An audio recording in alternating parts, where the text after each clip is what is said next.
کیا جہاد کا مطلب صرف لڑائی ہے؟ السلام علیکم. Welcome to our 21 days challenge, Common Misconceptions about Islam.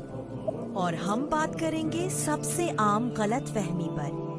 کیا جہاد کا مطلب صرف لڑائی ہے؟ نہیں.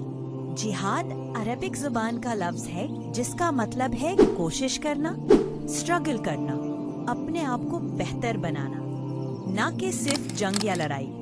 جہاد دو قسم کا ہے. گریٹر جہاد اپنے نفس، خود غرضی، برائی رویے اور غلط کاموں کے خلاف کوشش کرنا، جیسے غصے پر قابو پانا، سچ بولنا، بدلہ لینے سے بچنا، یہ سب جہاد ہے.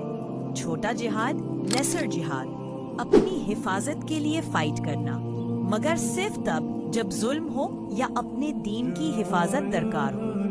اسلام میں لڑائی صرف اس وقت جائز ہے جب امن و عدل کو خطرہ ہو یا دشمن اٹیک کرے تب.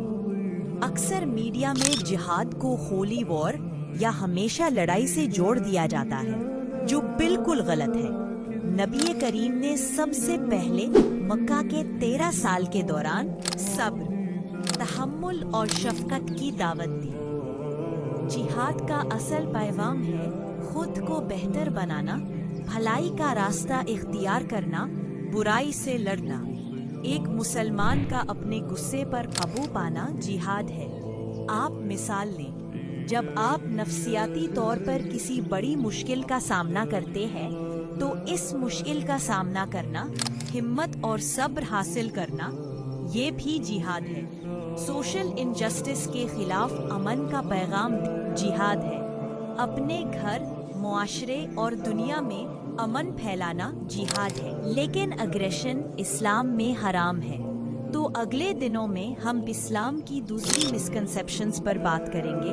اگر آپ کو یہ ویڈیو پسند آئے تو لائک، شیئر اور سبسکرائب کرنا نہ بھولیں. جزاک اللہ خیر. اپنا خیال رکھیں اور سوچنا نہ بھولیں، جہاد صرف لڑائی نہیں، اپنے آپ کی اصلاح، صبر اور بھلائی کی راہ ہے.